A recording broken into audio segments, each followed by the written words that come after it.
and welcome back to Royally Challenging. I'm Georgia, I'm a lifestyle writer for Hello, and this week we are taking on the Princess Royal's daily diet. Ooh. Woo! That is so fishy! Princess Anne has one of the most fascinating royal diets. Despite having access to royal chefs and no doubt having invites to some of the best restaurants in the world, she has some really rather frugal habits when it comes to her food. Now, of course, we can't know for sure exactly what the Princess Royal eats on a daily basis, but from my own research, I think I've got a pretty good idea. And I'm not that excited, I have to say. When I first started this challenge, I anticipated it being lavish afternoon teas, decadent fine dining, but it's looking more like chalk ices and tinned pies.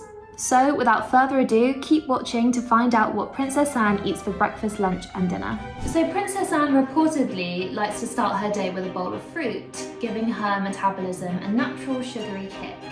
But the way that she likes her bananas might make your stomach churn. Definitely makes mine. Former royal chef Darren McGrady told Today magazine that Princess Anne had a really peculiar request for her bananas. She liked them to be almost blackened. Apparently, if they're overripe, they're easier to digest. Now, personally, I'm the type of gal who has to have her bananas literally still green. If my teeth aren't squeaking when I'm eating them, then they're too ripe for me. So, something like this fills me with absolute horror, but gotta stick to the challenge, and this is what I'm gonna be eating for my breakfast today. Oh, it's literally oozing. Can you see that? I think it's supposedly meant to be poor etiquette for the royals to eat with their fingers, so I will be eating this with a knife and fork.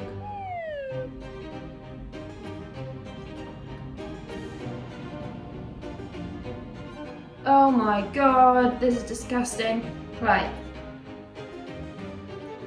I appreciate I might be being a drama queen here, but I cannot describe to you how disgusting this is. Right. Oh! God. To be honest, it tastes a bit sour. Yeah, 2 out of 10. 2 out of 10 would never eat that again, ever. Now, the contents of what's in royal ladies' handbags has long been a hot topic of discussion. Princess Anne, she keeps a kiwi in hers. Her daughter Zara Tyndall previously said that her mum likes to keep a kiwi on hand to snack on in case she gets peckish.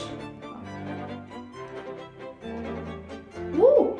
I mean, not much to report because it's a kiwi, but this one's a little bit sour. Princess Anne has never been one for decadence or indulgence when it comes to meal times, particularly when she's hosting. She's been known to serve her guests pork pies and anything by Fray Bentos, which is this delightful dish I've got in front of me here. Now, I have some thoughts around this. It smells strong. To be honest, it looks quite nice, but I'll tell you why this gives me the heebie-jeebies. I'm a total foodie, right? I don't think I'm fussy. I like to eat pretty much anything, but there's something about tinned meat that absolutely terrifies me. When I was shopping for this, I had to walk through the spam aisle. You know, like that tinned, pickled meat that comes in a can. Something about it makes my stomach churn.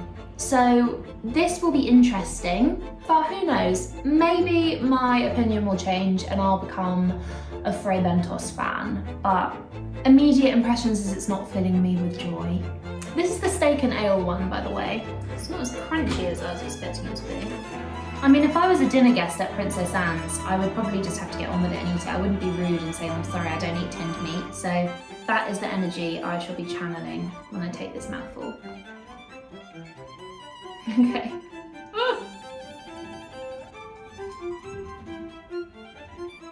Ooh, that's hot. It's not bad. It's actually okay. Oh! It has a very strange aftertaste. I'd say that the pastry is like quite crunchy.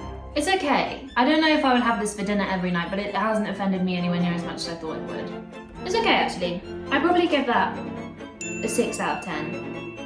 If you took it out of the tin and you served it with a bit of mashed potato, you probably wouldn't know that it had come from a tin. Now, something else Princess Anne is said to serve to her dinner guests is this, a pork pie.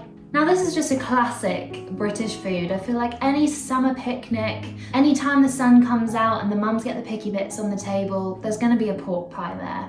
I personally have never really been a fan of them. There's something about the jelly in them that just, again, don't like it. Let's go for it. Oh, it's actually really nice. These are delicious. I'd probably have about 10 of these. I'd give these 9 out of 10. Kippers, which is a type of smoked fish. They're typically served for breakfast, but you can also have them for lunch or a snack, whatever you fancy. Now, the Princess Royal's fondness for kippers supposedly came about because she sent a letter to Fortune Kippers, which is a 140-year-old company based in Whitby in Yorkshire, telling them how much she loved their kippers. The Queen was actually said to love kippers. She recalls a time where she and her sister, Princess Margaret, smelt a compelling aroma coming from the Buckingham Palace kitchens, and she was hooked ever since. So, without further ado, now it's my time to try them. Now I will say, my flat stinks, so I hope that cooking these is worth it, because otherwise I'm gonna have a very smelly flat for the next few days, I think. So these, I've just cooked them in butter. Hopefully I've cooked them for long enough. Here goes.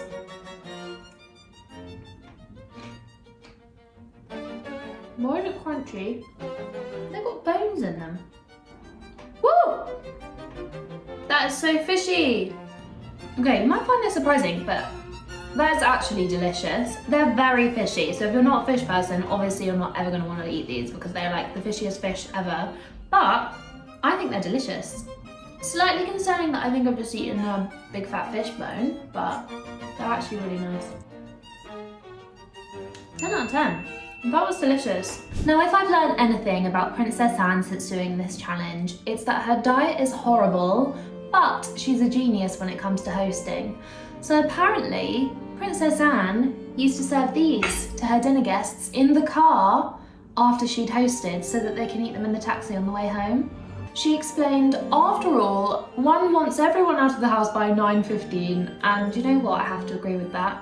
I'm the kind of person that likes to be in bed by 10, so if you're hosting a dinner party and after pudding people think that they're going to stay, don't think so, not in my household. So I might be stealing this tip of giving my guests choc ices for their Ubers home. I mean, it's not very elegant, but it's delicious. Thank God I couldn't deal with another blackened banana for pudding. 10 out of 10, obviously. Thank you so much for joining me for another royal challenge. In true regal style, I'll be finishing this one with a cup of Earl Grey, but from a mug, because I'm not regal enough to have a teacup and saucer, I'm afraid.